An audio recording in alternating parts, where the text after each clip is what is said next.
বাহ প্রভু, আপনি তো এই কক্ষকে বড়ই সুন্দর সাজিয়েছেন। প্রভু রামও নিশ্চয়ই দেখছেন এবং তিনিও এই ধরিত্রীতে জন্ম নেওয়ার জন্য ব্যাকুল হয়ে আছেন। ধন্যবাদ কাকা। কিন্তু প্রভু, আপনি তো এই দোলনা দোলানোর কোনো ব্যবস্থা করেননি। তাহলে আপনার প্রভুকে দোল খাওয়াবেন কিভাবে?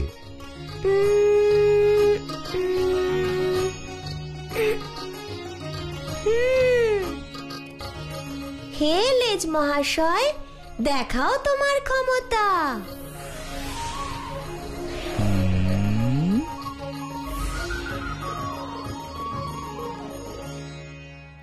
বাহ প্রভু, ধন্য আপনি প্রভু, ধন্য। কি হয়েছে? কি দেখছেন আপনারা?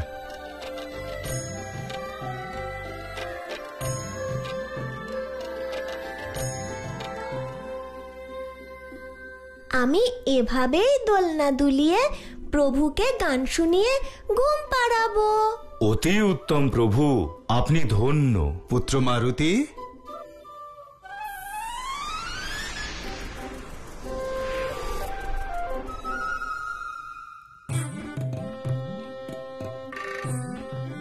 প্রণাম মহারাজ। প্রণাম। প্রণাম মহারাজ। রাজমাতাদেরও আমার প্রণাম। পুত্র মারুতি, এই কক্ষ এমন ভাবে সাজিয়েছ, কে আসবে? প্রভু আসবেন মহারাজ। তুমি যবে থেকে এসেছো কোন এক প্রভুর কথা বলছো। মারুতি, কে তোমার প্রভু? আমার প্রভু কে, কেমন দেখতে, এ বর্ণনা শব্দে ব্যক্ত করা কঠিন, তবুও চেষ্টা করছি।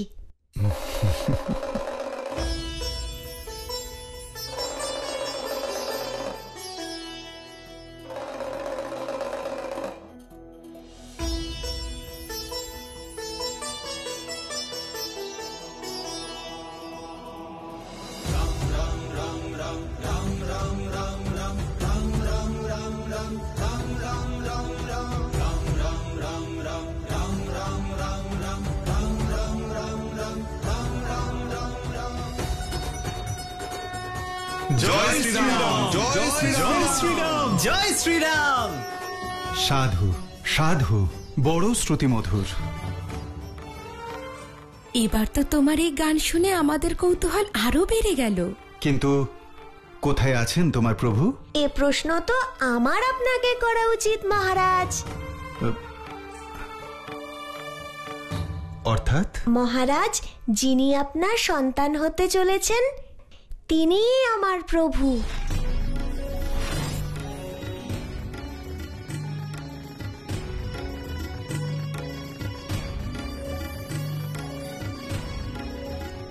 ওনার জন্যই তো অযোধ্যায় এসেছি। আমার কোনো সন্তান জন্ম নেবে না মারুতি, আমি পিতা হতে কোনোদিনও পারবো না। যদি তুমি শিশু না হতে, এই উপহাসের জন্য আমি তোমাকে অবশ্যই শাস্তি দিতাম।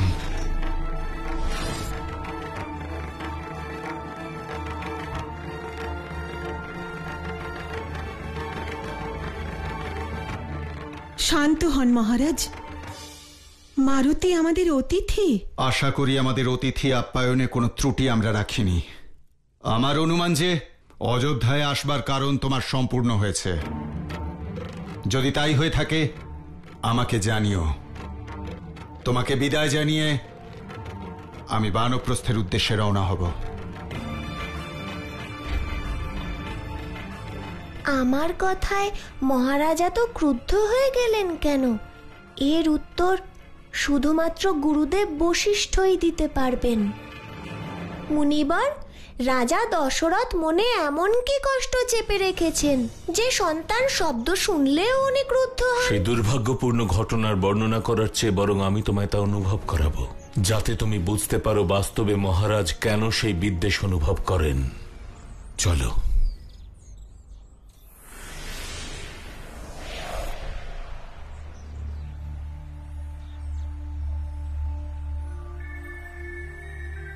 এই হলো সেই স্থান মারুতি।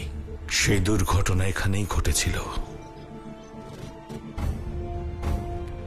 যা আমার প্রভুর জন্মের বাধা সৃষ্টির কারণ।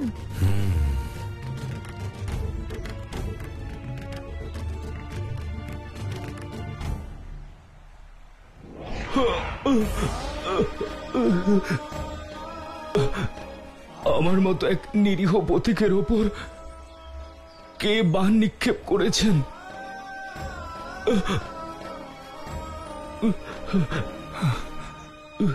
আমি এ কি মহাপাপ করে ফেললাম? আমাকে ক্ষমা করুন শ্রবণ। এই বাণ আমি ইচ্ছাকৃতভাবে নিক্ষেপ করিনি। জেনে হোক বা অজান্তে আপনার হাতে এক মস্ত পাপ হয়ে গেছে। আমি মৃত্যুর জন্য দুঃখ পাচ্ছি না, কিন্তু এখন আমার মাতা পিতার সেবা কে করবে? আহ! আহ!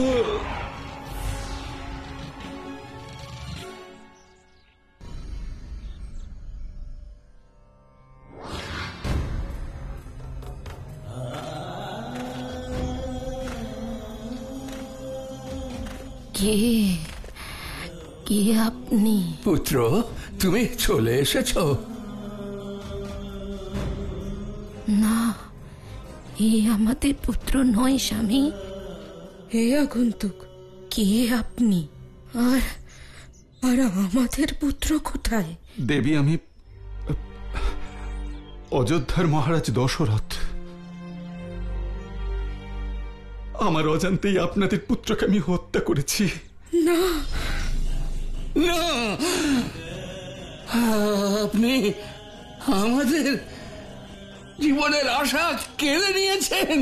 আমি আপনাদের কষ্ট বুঝতে পারছি মুনি। না, আপনি কিছুই বুঝতে পারছেন না, কিন্তু এবার আপনাকে বুঝতে হবে। আমি ঋষি শান্তনু আপনাকে অভিশাপ দিচ্ছি। যে প্রকারে পুত্র বিয়োগের কারণে আমাদের প্রাণত্যাগ করতে হবে, ঠিক সেই প্রকারে আপনার মৃত্যুর কারণও পুত্র বিয়োগী হবে। না, এবার তুমি নিশ্চয়ই বুঝতে পেরেছ মারুতি। যতদিন না মহারাজ দশরথের মন থেকে এই অপরাধ বোধ দূর হবে, ততদিন তার মনে সন্তান প্রাপ্তির ইচ্ছাও জাগ্রত হবে না। অর্থাৎ উনি ব্যক্তিগত কারণে রাজকর্তব্য ভুলে গেছেন। হ্যাঁ মারুতি, আর সেটি আমাদের তাকে স্মরণ করাতে হবে।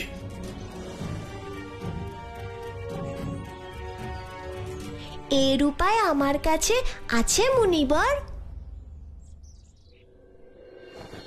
পুত্র, আমার পূর্বের আচরণের জন্য আমি ক্ষমা চাইছি, কিন্তু তুমি কেন জানতে চাইছো আমাদের এই বংশের বিষয়ে? ইক্ষ্বাকু বংশ, এর কাহিনী আমি আমার মাতার কাছে শুনেছি। নিজেকে সৌভাগ্যবান ভাববো যদি আপনার মুখ থেকে এই মহান বংশের বিষয়ে জানতে পারি। তুমি আমাদের অতিথি, তোমার ইচ্ছা পূরণ করা আমার কর্তব্য। এসো।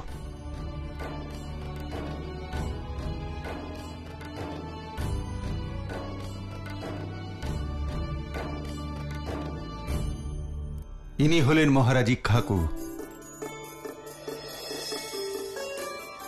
পৌরাণিক পরম্পরা অনুযায়ী রাজা ইক্ষ্বাকু সূর্যপুত্র ভগবান মনুর পুত্র ছিলেন। তার মতো প্রজাবৎসল রাজা ইতিহাসে সত্যিই বিরল। আর এই দেখো মহারাজ হরিশ্চন্দ্র, যার সততা নিষ্ঠা আজও ত্রিলোকে বিখ্যাত। আর ইনি হলেন আমার পিতামহ মহারাজ রঘু, যার নামানুসারে আমাদের বংশ রঘু বংশ নামে খ্যাত। দেখেছ কেমন রাজা ছিলেন আমাদের এই বংশে? আমি গর্বিত আমাদের বংশ নিয়ে। প্রণম্য বংশ আমাদের।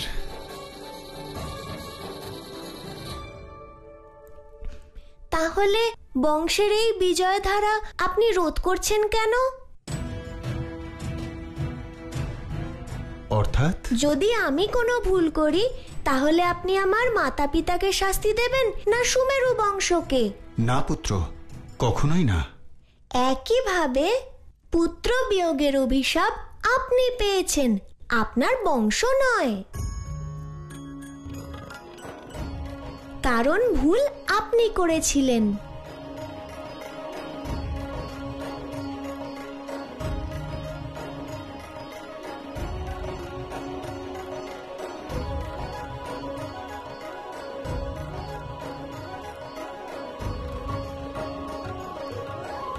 সেই ভুলের শাস্তি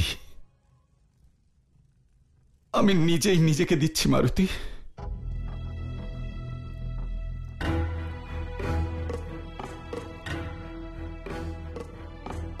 আপনি যে ভুল করেছেন মহারাজ, তার প্রায়শ্চিত্ত সম্ভব, কিন্তু আপনার ভুলের শাস্তি আপনি আপনার বংশকে দিচ্ছেন, তার প্রায়শ্চিত্ত কি করে করবেন? আপনি বানপ্রস্থে চলে গেলে রঘুবংশকে কে এগিয়ে নিয়ে যাবে? আপনার বংশের সম্মান কে শিখরে নিয়ে যাবে?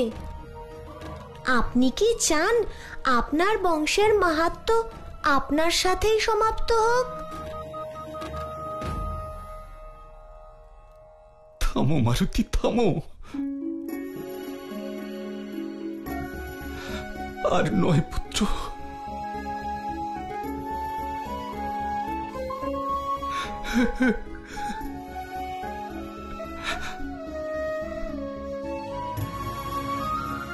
তুমি আমার চোখ খুলে দিয়েছ।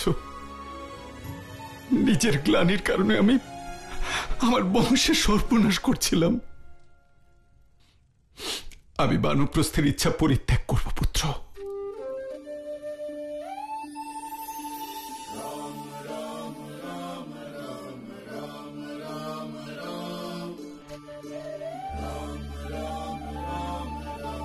আমি রাজা দশরথ প্রতিজ্ঞা করছি যে আমি আমার বংশজাত সন্তানকে জন্ম দেব এবং অযোধ্যাকে উত্তরাধিকারী প্রদান করব। অবশ্যই প্রদান করব।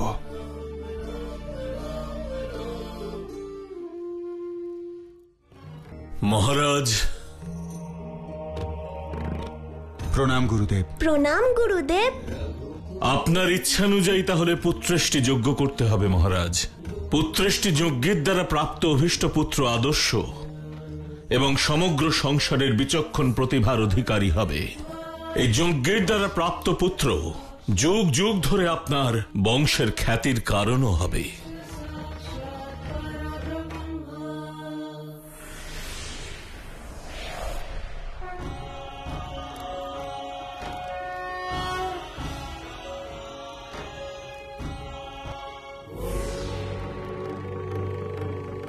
মহারাজ দশরথ, আপনার পুত্র কামেষ্টি যজ্ঞ সফল হয়েছে।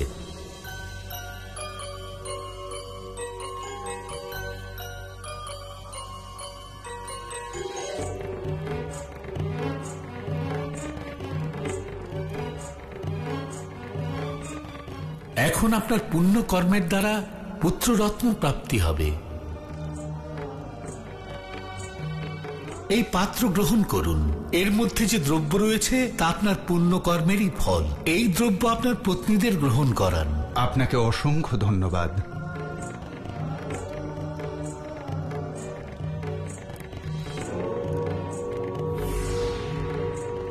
এর দ্বারা আপনারা কেমন ধর্মস্থাপক পুত্র প্রাপ্তি ঘটবে যা আপনি কখনো কল্পনাও করতে পারেননি।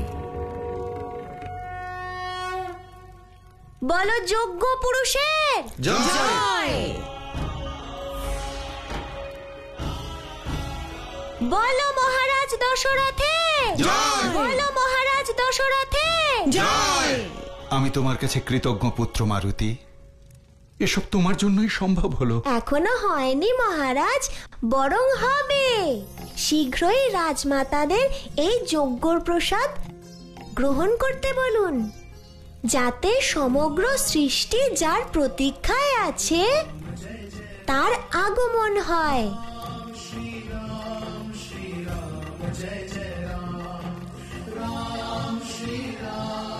জয় শ্রীরাম। প্রণাম মহারাজ। যজ্ঞের ফল হিসেবে আমি দৈব পায়েস লাভ করেছি।